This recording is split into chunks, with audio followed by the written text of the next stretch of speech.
Hi guys, welcome to new blog. ಇವತ್ತು ನನಗೆ ಸಖತ್ತು ಏನಾದರೂ ತಿನ್ನಬೇಕು ಅನ್ನಿಸ್ತಿತ್ತು. ಆವಾಗ ಹೋಗಿ ನಮ್ಮಮ್ಮನ ಹತ್ರ ಕೇಳಿದಾಗ ಫ್ರೆಂಚ್ ಫ್ರೈಸ್ ಮಾಡ್ಕೊಡಿ ಅಂತ ಫ್ರೆಂಚ್ ಫ್ರೈಸ್ ಮಾಡ್ಕೊಡ್ತೀನಿ ಅಂದರು. ಅದು ಫ್ರೆಂಚ್ ಫ್ರೈಸ್ನ ಫುಲ್ ಡೀಟೇಲ್ ಆಗಿ ನಾನು ಹೇಳ್ಕೊಡ್ತೀನಿ. ನೋಡಿ, ಸ್ಕಿಪ್ ಮಾಡ್ದಂಗೆ ನೋಡಿ ಫುಲ್ ವಿಡಿಯೋನ. ಗಾಯ್ಸ್, ಇದಕ್ಕೆ ಫ್ರೆಂಚ್ ಫ್ರೈಸ್ಗೆ ಮೇನ್ ಇಂಗ್ರೀಡಿಯೆಂಟ್ಸ್ ಪೊಟ್ಯಾಟೊ. ನಾನು 4 ಪೊಟ್ಯಾಟೊ ತೊಗೊಂಡಿದ್ದೀನಿ. ನೀವು ಎಷ್ಟು ಪೊಟ್ಯಾಟೊ ಆದರೂ ತೊಗೊಬೋದು. ಇದನ್ನ ಕ್ಲೀನಾಗಿ ವಾಶ್ ಮಾಡಬೇಕು.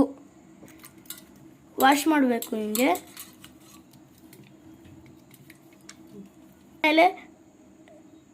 ಆಮೇಲೆ ಅದ್ರದನ್ನ ಸಿಪ್ಪೆ ತೆಗಿಬೇಕು. ಕ್ಲೀನಾಗಿ ವಾಶ್ ಮಾಡ್ಕೊಂಡ್ಮೇಲೆ ಸಿಪ್ಪೆನ ತೆಗಿಬೇಕು. ಸಿಪ್ಪೆನ ನೀಟಾಗಿ ತೆಗಿಬೇಕು. ನೋಡಿ, ಹಿಂಗೆ ತೆಗಿಬೇಕು.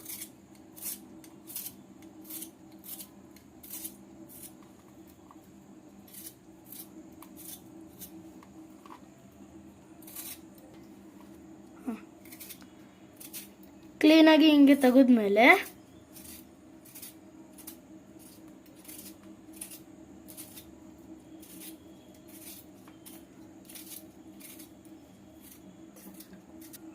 ಗೈಸ್, ಇವಾಗ ಅದನ್ನ ತೆಗೆದ್ಮೇಲೆ ಇವಾಗ ಪೊಟ್ಯಾಟೋಸ್ ತಗೊಂಡು ನೋಡಿ ಅಮ್ಮ ಹೆಂಗೆ ಕಟ್ ಮಾಡ್ತಾ ಇದ್ದಾರೆ ಹಂಗೆ ಕಟ್ ಮಾಡಬೇಕು. ಮೀಡಿಯಮ್ ಸೈಜ್ ಆಗಿರಬೇಕು. ಅತಿ ದೊಡ್ಡಾಗ ಇರ್ಬೋದು, ಅತಿ ಚಿಕ್ಕವಾಗಿರ್ಬೋದು, ಇರಬಾರ್ದು.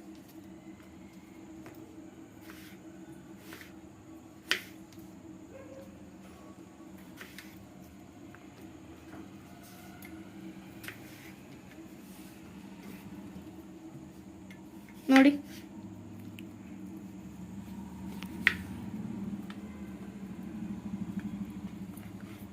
ಕಟ್ ಮಾಡಿರೋದು ಹಿಂಗೆ ಬರಬೇಕು. ಇದು ಮೀಡಿಯಂ ಸೈಜ್.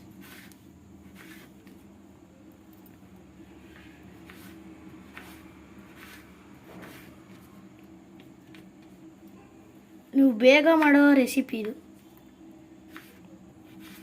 ಮಕ್ಕಳಿಗೆ ಹೊಟ್ಟೆ ಹಸು ಅಂದಾಗೆಲ್ಲ ಕೊಡ್ಬೋದು ಇದನ್ನ.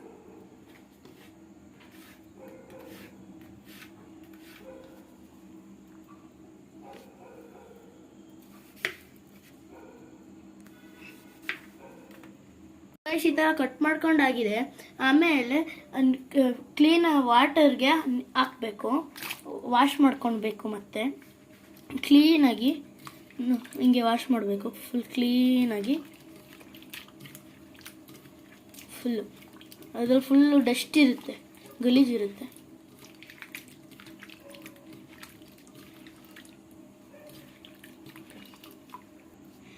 ಈ ಥರ ತೊಳೆದಾದ್ಮೇಲೆ ಹಿಂಗೆ ಮತ್ತೆ ಬೇರೆ ಇದರಲ್ಲಿ ನೀರನ್ನ ಹಾಕೊಂಡು ಬಿಸಿಗಿಡಬೇಕು.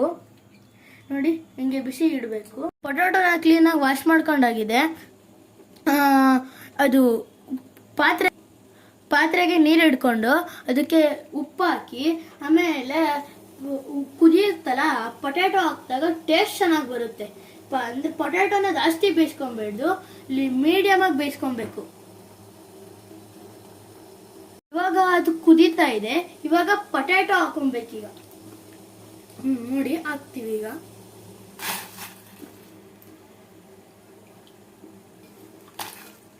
ನೀರನ್ನ ಕ್ಲೀನಾಗಿ ಸೋರ್ಸ್ಕೊಂಡು ಹಾಕ್ಬೇಕು.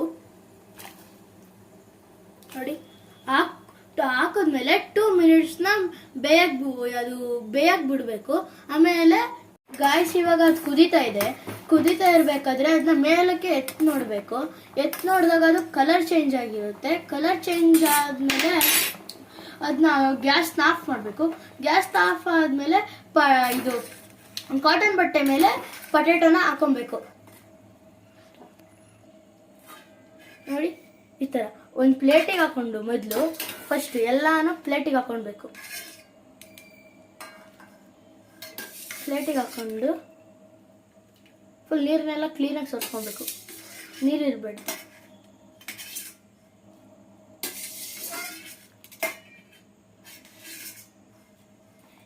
ಇವಾಗ ಕಾಟನ್ ಬಟ್ಟೆ ಮೇಲೆ ಹಾಕಬೇಕು. ನೋಡಿ, ಇದಿದೆಯಲ್ಲ, ಇವಾಗ ಕಾಟನ್ ಬಟ್ಟೆ ಮೇಲೆ ಹಾಕ್ತೀವಿ. ನೋಡಿ, ಎಲ್ಲ ಗುಡ್ಡ ಹಾಕ್ಬೇಡ್ದು, ಸಪ್ರೇಟ್ ಮಾಡಬೇಕು. ಈ ಥರ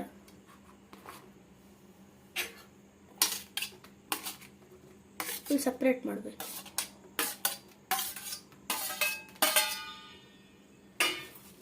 ಸುಡ್ತಾ ಇರುತ್ತದು.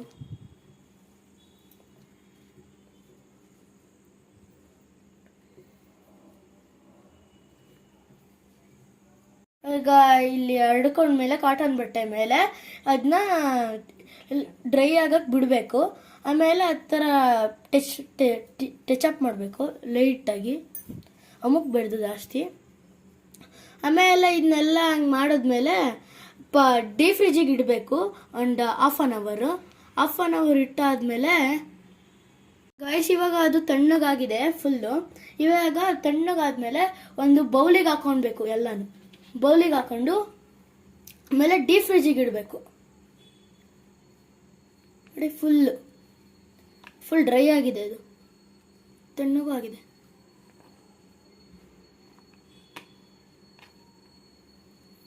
ಡೀಪ್ ಫ್ರಿಜ್ಜಿಗೆ ಇಡ್ತಾ ಇದ್ದೀವಿ ಈಗ ಡೀಪ್ ಫ್ರಿಜ್ಜಿಗೆ ಏನಕ್ಕೆ ಇಡ್ತೀವಿ ಅಂದರೆ ಅದು ಕ್ರಿಸ್ಪಿಯಾಗಿ ಬರಲಿ ಅಂತ ಇಡ್ತೀವಿ. ಡೀಪ್ ಫ್ರಿಜ್ಜಿಗೆ ಕ್ರಿಸ್ಪಿಯಾಗಿ ಬರಲಿ. ಗೈಸ್ ಪೊಟ್ಯಾಟೊ ರೆಡಿ ಆಗೋಷ್ಟಿಗೆ ಡೀಪ್ ಫ್ರಿಜ್ಜಿಗೆ ಇಟ್ಟಿದ್ದೀವಲ್ಲ, ಒಂದು ಬೌಲಿಗೆ ಸಾಲ್ಟ್ ಮತ್ತು ಚಿಲ್ಲಿ ಪೌಡರ್ನ ಹಾಕೊಂಡು ಮಿಕ್ಸ್ ಮಾಡೋಣ. ನಿಮ್ಗೆ ಎಷ್ಟು ಬೇಕೋ ಅಷ್ಟು ಉಪ್ಪು, ಅಷ್ಟು ಖಾರ ಹಾಕೊಳ್ಳಿ.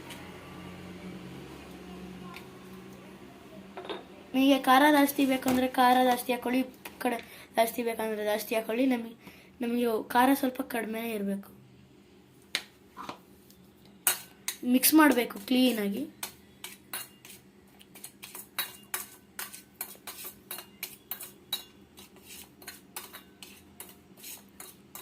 ನೋಡಿ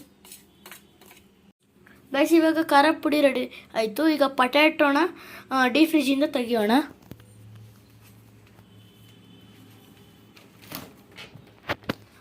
ಇಟ್ಟಿದ್ದೀವಲ್ಲ, ತೆಗಿಯೋಣ. ಈಗ ಕೋಲ್ಡ್ ಆಗಿದೆ, ಫುಲ್ಲು ಕೋಲ್ಡ್ ಆಗೋವರೆಗೂ ಬಿಡಬೇಕು. ಗಾಯ್ಸ್ ಇವಾಗ ಪೊಟ್ಯಾಟೋನ ಡೀಪ್ ಫ್ರಿಜ್ಜಿಂದ ತೆಗೆದಾಯಿತು. ಇವಾಗ ಒಂದು ಪಾತ್ರೆಗೆ ಎಣ್ಣೆ ಹಾಕೊಳ್ಬೇಕು, ಆಮೇಲೆ ಫ್ರೈ ಮಾಡಬೇಕು. ಈಗ ಗ್ಯಾಸ್ನ ಆನ್ ಮಾಡಿದ್ದೀವಿ, ಈ ಎಣ್ಣೆನ ಹಾಕೊಳ್ಬೇಕು.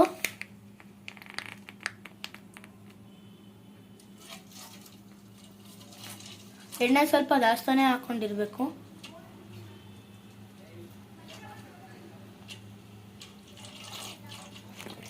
ಎಣ್ಣೆ ಹಾಕೊಂಡ್ಮೇಲೆ ಪೊಟ್ಯಾಟೊ ಅದನ್ನ ಕಾಯೋಕ್ಕೆ ಬಿಟ್ಬಿಟ್ಟು ಆಮೇಲೆ ಪೊಟ್ಯಾಟೊನ ಹಾಕಬೇಕು. ಗೈಸ್ 2 ಮಿನಿಟ್ಸ್ ಕಾಯಕ್ಕೆ ಬಿಟ್ಟಾದ್ಮೇಲೆ ಕಾಯ್ದಿದೆ, ನೀಟಾಗಿ ಕಾಯ್ದಿದೆ. ಈಗ ಪೊಟ್ಯಾಟೊ ಹಾಕೋಬೇಕು. ಎಷ್ಟು ಕಟ್ ಮಾಡ್ಕೊಂಡಿರ್ತೀರ ಹಾಕೊಳ್ಬೇಕು ಪೊಟ್ಯಾಟೊನ.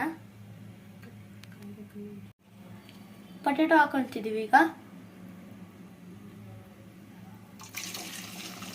ನೋಡಿ ಎಷ್ಟು ಕಟ್ ಮಾಡಿರ್ತೀರ ಎಲ್ಲ, ಅಂದರೆ ಒಂದೇ ಸಲ ಹಾಕೋಕೆ ಹೋಗ್ಬೇಡಿ, ಎಷ್ಟು ಹಿಡಿಸುತ್ತೆ ಅಷ್ಟು ಹಾಕಿ.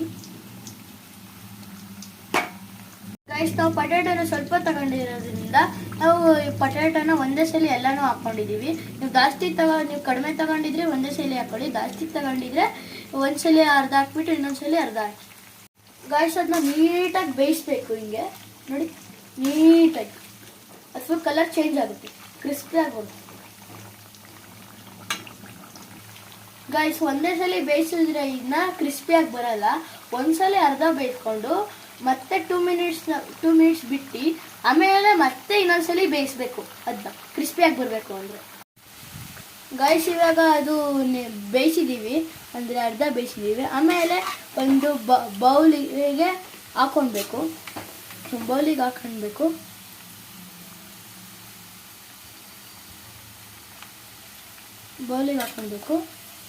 ಎಲ್ಲನೂ.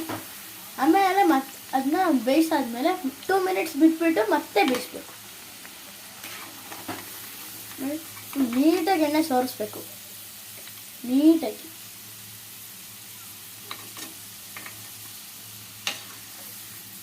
ನಾವು ಒಂದೇ ಸಲ ಹಾಕಿದ್ದೀವಿ ಅಂತ ನೀವು ಒಂದೇ ಸಲ ಹಾಕೋಕೆ ಹೋಗ್ಬೇಡಿ. ಜಾಸ್ತಿನೂ ಇರುತ್ತೆ, ನಮ್ಗೆ ಕಡಿಮೆ ಇದೆ. ನೀವು ಜಾಸ್ತಿ ಇಲ್ಲ ಕಡಿಮೆ ಹಾಕೊಂಡಿರ್ತೀರ, ಅದು ನಿಮಗೆ ಬಿಟ್ಟಿರೋದು. ಈ ಗಾಯ್ಸ್ ಇವಾಗ ಪಾತ್ರೆಯಿಂದ ತೆಗ್ದಿದ್ದೀವಿ. ಈಗ ಮತ್ತೆ ಒಂದು ತಟ್ಟೆಗೆ ಹಾಕೊಂಡಿದ್ದೀವಿ. ಮತ್ತೆ 2 ಮಿನಿಟ್ಸ್ ಬಿಟ್ಬಿಟ್ಟು ಮತ್ತೆ ಎಣ್ಣೆಗೆ ಹಾಕ್ಬಿಟ್ಟು ಬೇಯಿಸ್ಬೇಕು. ಗಾಯ್ಸ್ ಇವಾಗ 2 ಮಿನಿಟ್ಸ್ ಆಯಿತು ಇಟ್ಟು. ಇವಾಗ ಮತ್ತೆ ಗ್ಯಾಸ್ನ ಆನ್ ಮಾಡಿಕೊಂಡು ಎಣ್ಣೆನ ಬಿಸಿ ಆಗಕ್ಕೆ ಬಿಡಬೇಕು. ಆಮೇಲೆ ಮತ್ತು ಎಣ್ಣೆಗೆ ಹಾಕ್ಕೊಂಡು ಕಾಯಿಸ್ಬೇಕು. ಗಾಯ್ಸ್ ಇವಾಗ ಪೊಟ್ಯಾಟೋನ ಹಾಕ್ತಾ ಇದ್ದೀವಿ. ಸಿಡಿಯುತ್ತೆ, ಹುಷಾರು ಒಂದೊಂದ್ಸರಿ. ನೋಡಿ ಈ ಸೆಕೆಂಡ್ ಟೈಮು ಎಣ್ಣೆ ಮಾತ್ರ ಸಖತ್ತು ಹಿಡಿದಿರುತ್ತೆ ಪೊಟ್ಯಾಟೊ. ಫ್ರೈ ಮಾಡ್ಬೇಕು, ಹಿಂಗೆ ಚೆನ್ನಾಗಿ ಫ್ರೈ ಮಾಡಬೇಕು. ಕ್ರಿಸ್ಪಿಯಾಗಿ ಬರುತ್ತೆ ಅದು. ಅಂದರೆ ಜಾಸ್ತಿ ಹೊತ್ತು ಫ್ರೈ ಮಾಡಬೇಡ್ದು, ಒಂದು 5 ಮಿನಿಟ್ಸ್ ಫ್ರೈ ಮಾಡಿದ್ರೆ ಸಾಕಾಗುತ್ತೆ. ನೋಡಿ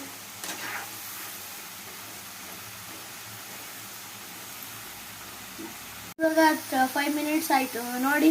ಇವಾಗ ಸೌಂಡ್ ಎಲ್ಲ ಚೇಂಜ್ ಆಗುತ್ತೆ. ಅವಾಗ ಮೆತ್ತಗಿರಲ್ಲ, ಫುಲ್ ಕ್ರಿಸ್ಪಿ ಆಗಿರುತ್ತೆ. ನೋಡಿ ಫುಲ್ ಕಲರ್ ಎಲ್ಲ ಚೇಂಜ್ ಆಗುತ್ತೆ. ಇನ್ನೊಂದು ಸ್ವಲ್ಪ ಫ್ರೈ ಮಾಡಬೇಕು. ನೀಟಾಗಿ ಫ್ರೈ ಆಗಿದೆ ಗೈಸ್. ಇವಾಗ ಅದು ಫುಲ್ ಬೇಯ್ದಿದೆ. ಅದಕ್ಕೆ ಈಗ ಒಂದು ಪ್ಲೇಟಿಗೆ ಟಿಶ್ಯೂ ಪೇಪರ್ ಇಟ್ಕೊಂಡು ರೆಡಿ ಮಾಡ್ಕೊಂಡು ಫ್ರೆಂಚ್ ಫ್ರೈಸ್ ಹಾಕಿದ್ದೀನಿ. ಅದು ಎಣ್ಣೆ ಎಲ್ಲ ಎಳ್ಕೊಳ್ಳುತ್ತೆ. ಈಗ ಫುಲ್ ಕ್ಲೀನಾಗಿ ಎಳ್ಕೊಳ್ಳುತ್ತೆ. ನೋಡಿ ಫುಲ್ ಕಲರ್ ಎಲ್ಲ ಚೇಂಜ್ ಆಗೋಗಿದೆ. ಗಾಯ್ಸ್ ನೋಡಿ ಈಗ ಹೆಂಗೆ ಬರುತ್ತೆ ಕ್ರಿಸ್ಪಿ ಸೌಂಡು. ಆಹಾ ಏನು ಸೌಂಡು, ಫುಲ್ ಕ್ರಿಸ್ಪಿ ಆಗಿದೆ.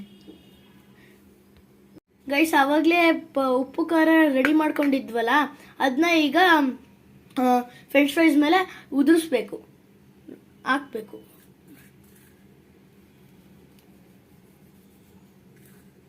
ಕ್ಲೀನಾಗಿ ಉದುರಿಸ್ಬೇಕು. ಆಮೇಲೆ ಈ ಥರ ಮಿಕ್ಸ್ ಮಾಡಬೇಕು.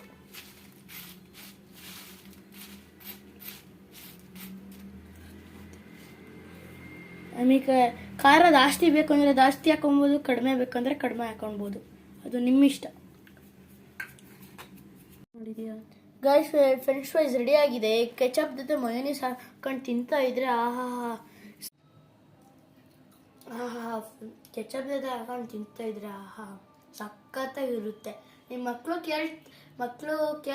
ಕೇಳ್ತಾರೆ ಅಂತ ಮನೇಲಿ ಮಾಡ್ಕೊಡಿ, ಆಚೆ ತಂದ್ಕೊಡ್ಬಿಡಿ. ಮಕ್ಕಳು ಕೇಳ್ತಾರೆ ಅಂತ ಜಾಸ್ತಿ ಮಾಡ್ಕೊಡ್ಬಿಡಿ.